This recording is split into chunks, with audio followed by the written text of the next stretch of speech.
Acrobacia com paraquedas e foguete. Em 1º de outubro de 1995, espectadores nas cataratas do Niágara testemunharam uma façanha ousada beneficente. Robert Overacker, de 39 anos, de Camarillo, Califórnia, planejava descer as cataratas Horseshoe, no Canadá, em um jet ski e acionar um paraquedas projetado, impulsionado por foguete, para levá-lo em segurança às águas turbulentas abaixo.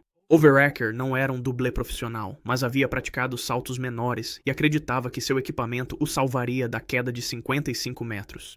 Por volta das 12 horas e 35 minutos, Overacker acelerou seu jet ski amarelo em direção à cortina de água estrondosa. Testemunhas o descreveram como calmo, chegando a levantar os braços triunfantemente ao se aproximar da beira. O jet ski foi lançado além da borda, iniciando a queda mortal. Esse era o momento em que seu paraquedas acionado por foguete deveria se abrir e desacelerar sua descida. A pequena multidão assistia, esperando ansiosamente pelo desabrochar do tecido acima dele. Por uma fração de segundo, o paraquedas pareceu sair do compartimento, mas algo deu terrivelmente errado. O paraquedas abriu, mas imediatamente se separou do arnês de Overacker. Ele flutuou inutilmente para longe enquanto Overacker continuava caindo desprotegido em direção às águas brancas e violentas abaixo. A física de sua queda era brutal e implacável. Seu corpo acelerou pelo ar cheio de névoa por aproximadamente 3 segundos antes de atingir a bacia turbulenta na base das cataratas. O impacto foi equivalente a bater em concreto ao cair de um prédio de 18 andares. Overacker desapareceu instantaneamente sob a superfície. Socorristas do barco Maid of the Mist recuperaram seu corpo da água minutos depois. Apesar dos esforços imediatos de reanimação, ele não apresentou sinais de vida. Overacker foi declarado morto no Greater Niagara General Hospital devido a um trauma maciço. O paraquedas que falhou com ele foi posteriormente encontrado flutuando rio abaixo, totalmente aberto, mas completamente desprendido do arnês, que deveria prendê-lo ao corpo. A façanha que deveria chamar a atenção para a situação dos sem-teto acabou se tornando uma exibição pública de tragédia. Barril de carvalho mais bigorna. Em 11 de julho de 1920, um barbeiro inglês de 58 anos conhecido como o Barbeiro Demônio de Bedminster, tornou-se a primeira pessoa a morrer tentando conquistar as cataratas do Niágara em um barril. Charles Stephens havia viajado de Bristol, Inglaterra, com um plano simples e uma embarcação rudimentar. Ao contrário dos dublês modernos que usam equipamentos sofisticados, Stephens escolheu um barril de carvalho usado para whisky, que reforçou com tiras de ferro. Testemunhas depois recordaram sua confiança enquanto ele se preparava para o que seriam seus momentos finais. A falha fatal no plano de Stephens foi seu equívoco em relação à física. Acreditando que precisava de peso para estabilizar sua descida, ele prendeu uma bigorna de ferreiro pesando mais de 77 quilos no fundo do barril com tiras de couro. Em seguida, entrou no barril e pediu que assistentes selassem a tampa. Seus pés foram amarrados à bigorna, uma decisão que se mostraria catastrófica. Enquanto os espectadores observavam da margem, o barril foi rebocado até o meio do rio e solto na correnteza.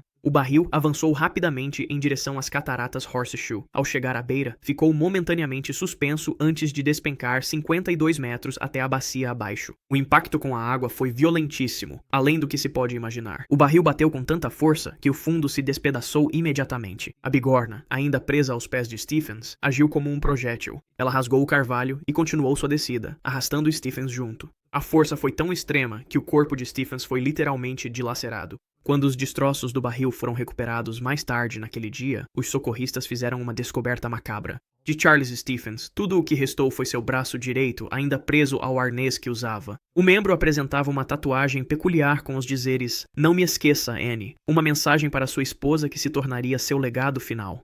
O resto do seu corpo nunca foi encontrado, provavelmente despedaçado pelas violentas correntes ou preso sob a enorme cachoeira. Equilibrista, em 25 de junho de 1887, o corpo de uma celebridade local foi descoberto na margem rochosa do rio Niágara, com a cabeça tão danificada que era quase irreconhecível. Stephen Pear era uma figura conhecida em Niagara Falls, Ontário, famoso por suas façanhas ousadas ao atravessar o desfiladeiro turbulento em um fino cabo suspenso bem acima das águas revoltas. Apenas 3 dias antes, em 22 de junho, ele havia completado com sucesso uma travessia de corda bamba sobre o rio Niágara em um cabo estendido entre 2 pontes, recebendo aplausos dos espectadores e consolidando ainda mais sua reputação.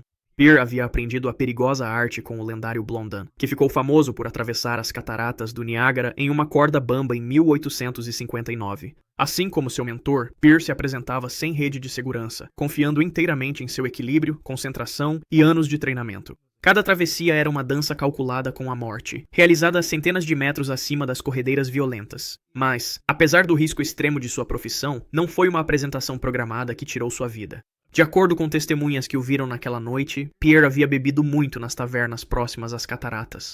À medida que a meia-noite se aproximava, ele supostamente anunciou aos outros frequentadores que atravessaria seu cabo no escuro, uma façanha muito mais perigosa do que suas apresentações diurnas. As circunstâncias exatas de seus momentos finais nunca foram testemunhadas. Os investigadores acreditam que ele tentou subir em seu cabo no escuro, talvez como uma demonstração espontânea de sua habilidade. Sem a preparação adequada, possivelmente sob efeito do álcool e sem a visibilidade necessária para um feito tão perigoso, Pierre perdeu o equilíbrio. A queda foi de aproximadamente 58 metros até a margem rochosa abaixo.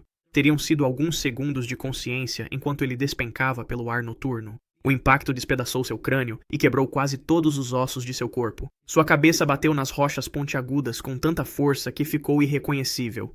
Pela manhã, quando seu corpo destroçado foi encontrado, apenas suas roupas distintivas o identificaram como o famoso equilibrista que havia conquistado o desfiladeiro dias antes. Sufocado em seu próprio barril. Em 5 de julho de 1930, enquanto milhares se reuniam para assistir às festividades do Dia da Independência nas cataratas do Niágara, George Statakis se preparava para o que acreditava ser seu momento de triunfo. O imigrante grego de 46 anos e autodenominado filósofo de Buffalo havia gastado todas as suas economias construindo o que considerava o recipiente perfeito. Sua criação era um enorme barril de 3 metros de comprimento, reforçado com faixas de aço e camadas de carvalho, pesando mais de 1 tonelada. Dentro, ele instalou um acolchoamento rudimentar e um cilindro de oxigênio calculado para fornecer ar por até 8 horas, muito mais do que ele esperava precisar. Statakis tinha um companheiro em comum para sua jornada, seu tartaruga de estimação chamada Sonny Boy, que ele acreditava lhe traria sorte. A tartaruga tinha 150 anos, segundo Statakis, que via um significado simbólico em levar a criatura ancestral consigo. Com os preparativos finais concluídos, Statakis entrou no enorme barril e selou-se lá dentro. Os trabalhadores lutaram para mover a engenhoca desajeitada até a correnteza acima das cataratas Horseshoe.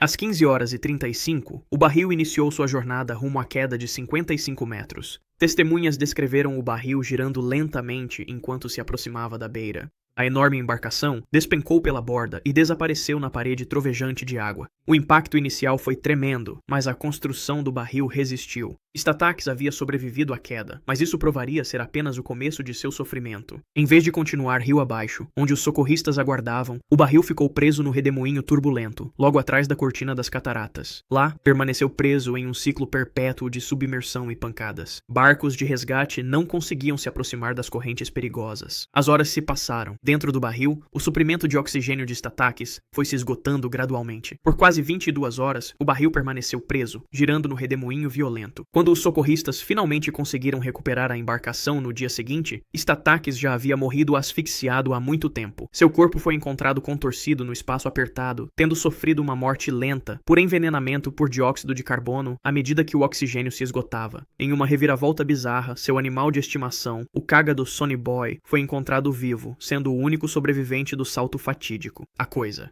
Em 5 de agosto de 1951, uma multidão de mais de 5.000 espectadores se reuniu às margens do rio Niágara para testemunhar mais uma tentativa ousada da família Hill. William Redhill Jr., filho do lendário homem do rio William Redhill Sr., que realizou inúmeros resgates nas cataratas, estava prestes a lançar sua embarcação caseira nas corredeiras violentas.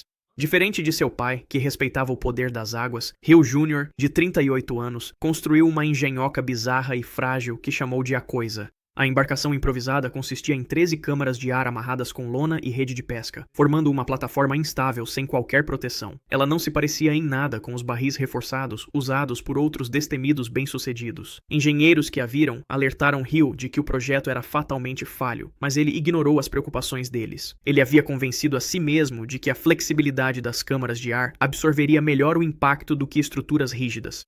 Às 14h30, com a multidão aplaudindo, Hill lançou-se nos rápidos superiores usando um colete salva-vidas e um capacete de futebol americano. A correnteza imediatamente tomou a coisa, girando-a violentamente ao entrar nos grandes rápidos acima das cataratas. Em questão de segundos, ficou claro que Hill havia calculado muito mal. As poderosas forças hidráulicas começaram a rasgar as conexões entre as câmaras de ar. Testemunhas relataram ter visto Hill tentando desesperadamente manter sua embarcação unida enquanto ela se desintegrava ao seu redor. As câmaras externas se desprenderam primeiro, seguidas pela cobertura de lona. Antes mesmo de a coisa chegar à beira das cataratas, ela já havia se desfeito completamente. Hill foi lançado nos rápidos implacáveis, seu corpo sendo arremessado contra rochas submersas enquanto era arrastado em direção à borda. Ele desapareceu pelas cataratas Horseshoe, ainda segurando fragmentos das câmaras de ar. 4 horas depois, equipes de resgate recuperaram seu corpo no Maid of the Mist. A autópsia revelou a extensão horrível de seus ferimentos. Seu crânio estava fraturado, seu tórax esmagado, e grandes porções de carne haviam sido arrancadas da parte inferior de seu corpo pelas correntes violentas. O enorme corte em sua testa mostrava que ele provavelmente estivera consciente durante pelo menos parte de sua jornada final, ciente do fracasso catastrófico de sua criação enquanto ela se desintegrava ao seu redor, a queda fatal. Em 19 de janeiro de 1985, o Astrodome de Houston estava lotado com 45 mil espectadores que vieram testemunhar o que foi anunciado como a façanha mais espetacular da década. Karel Soucek, um dublê de 37 anos nascido na Tchecoslováquia, já era famoso por ter descido as cataratas do Niágara em um barril com sucesso apenas alguns meses antes.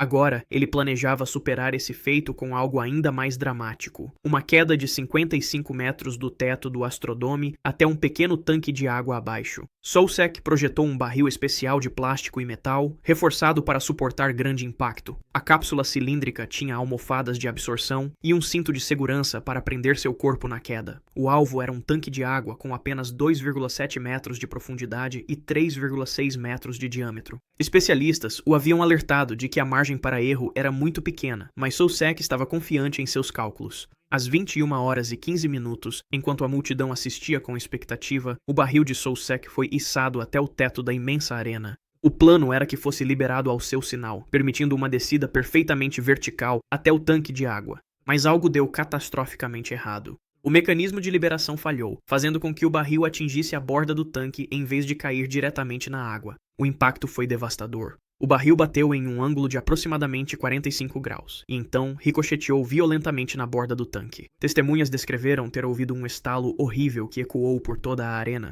Quando os socorristas chegaram ao barril e o abriram à força, encontraram Soucek ainda consciente, mas gravemente ferido. Sangue escorria de seus ouvidos e nariz, indicando um trauma interno severo. Apesar de ter sido levado às pressas ao hospital Ben Taub, os ferimentos de Soucek eram extensos demais para os médicos repararem. Seu crânio estava fraturado em vários pontos, o peito esmagado e ele sofreu hemorragia interna massiva. Soucek permaneceu consciente tempo suficiente para perguntar aos paramédicos se havia completado a façanha. 8 horas após a tentativa fracassada, Karel Soucek foi declarado morto. O homem que conquistou as cataratas do Niágara acabou morto por uma façanha que deveria consolidar seu legado como o maior destemido do mundo. Se você quiser ver mais vídeos como este, clique no vídeo que está na tela agora e não se esqueça de se inscrever.